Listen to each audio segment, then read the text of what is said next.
sibat na punta.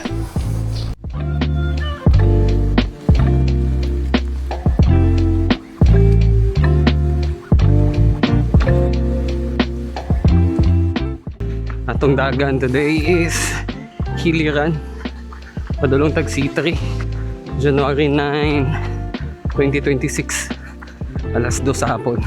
Init kayo pa kayo dagan, tumuray bakante sa tong oras, mintas natulog pa ang baby, dalikyat sa tagdagan gyapon. Busin makaingon mo na ako gipreparahan na race, wala, for maintenance lang ni. Kung wala lang jud ko time limitation, mas prefer jud ako magdagan sa trails kaysa sa road. Pero since naman tayo baby karon, mantinir lang sa tag road runs kay mo kay dali. Ang akong mga runs usually wala jud target na distance, time based jud ko. Like karon maximum siguro 1 hour. Pero ang target nato is makaabot sa katong climb na padulong na sa may Wilcon. Kini siya may warm up ni na climb na mas longer o steeper na climb mo niya. Mo totong target na workout. Try na to na daganon ang full uphill. Kini day na mga run series. Kining come run with me while my baby sleeps is akong gibuhat para ma-inspire po ng uban na bisan sa kabisi sa ilang schedule makapangita og time, makadalikyat og activities. Dili necessary run kung unsay mo ang preferred na way na magpasingot mo to'y bata.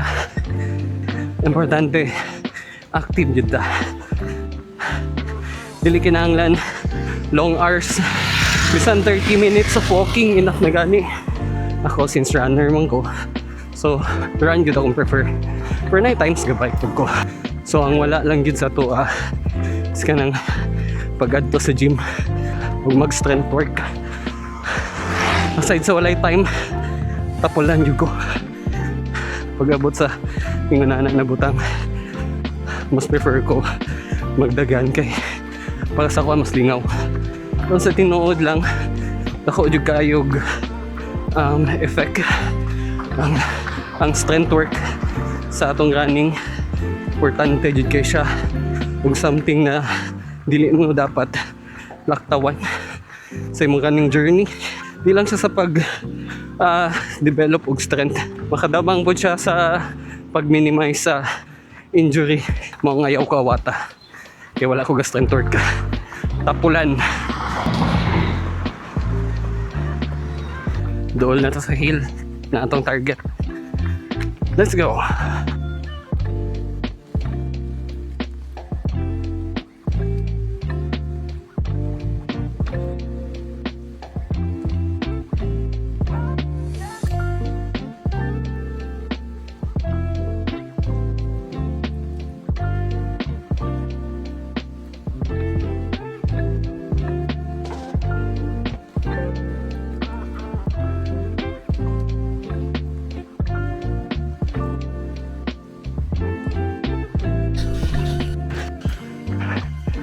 Okay, start na ta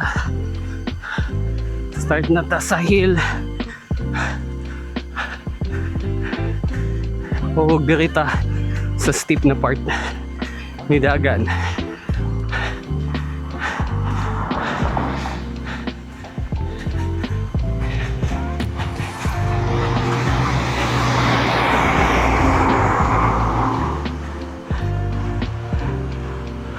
Wow, kabalon sa nika layo na hill. Pero pitik dyan siya. Kung nakabantay mo kasagara dyan sa akong mga dagan na dyan hills, magawas dyan ang baga trail runner, dali kayo maburingan sa patag.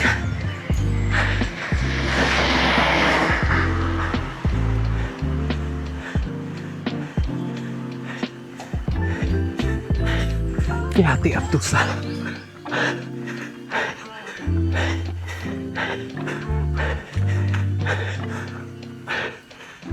Dool na ta sa summit. Gamay na lang.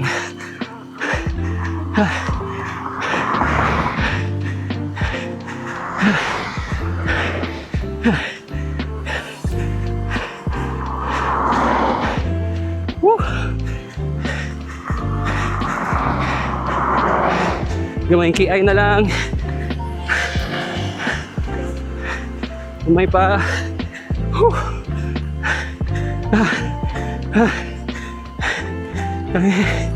Ay pa.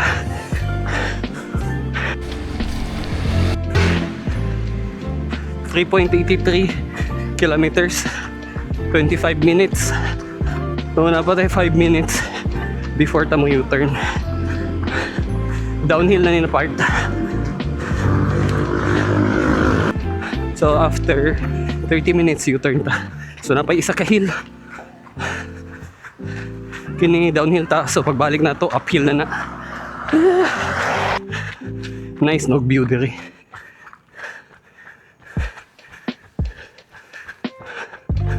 Makita ang nabitas ug ang agad-agad. Mount Agad-Agad. 30 minutes, 4.6 kilometers. U-turn ta sa mga around 9 kilometers kapin. Balik sa balay.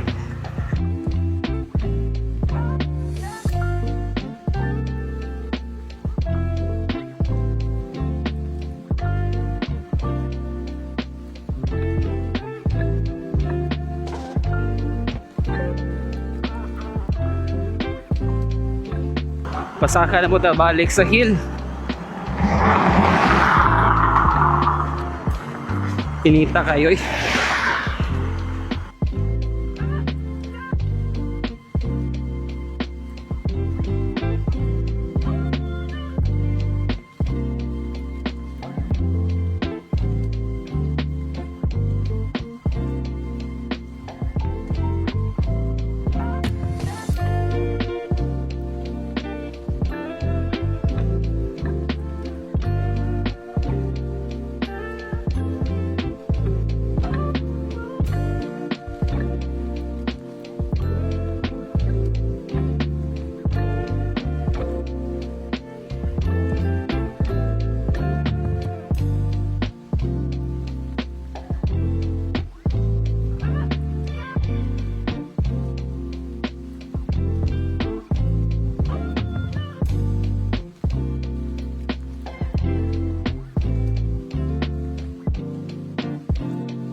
Abot ka dyan sa taas.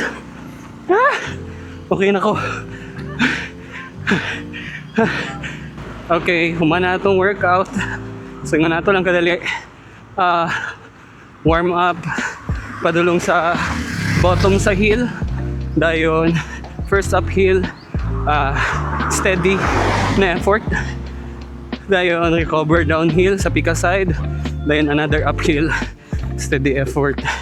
Dayon pauli recover na. Sa katong mga runners na dili kay hilig og hills sa ilang ruta, ma-advise na ko na pag-add na mo og hills sa inyong weekly na routine. Yes, di siya lalim, kapoy siya, hago siya, pero dakog tabang sa overall efficiency Og aside na napog kay matawag na all-rounder, dili lang ka sa flat. So what if ang ruta di mo na ruta sa imong race na hill, so di na kay ka makuratan kay hanad naman ka hills, part man sa imong weekly na ruta. Anyway, advice rin siya gikan sa isa ka trail runner. Flat is boring.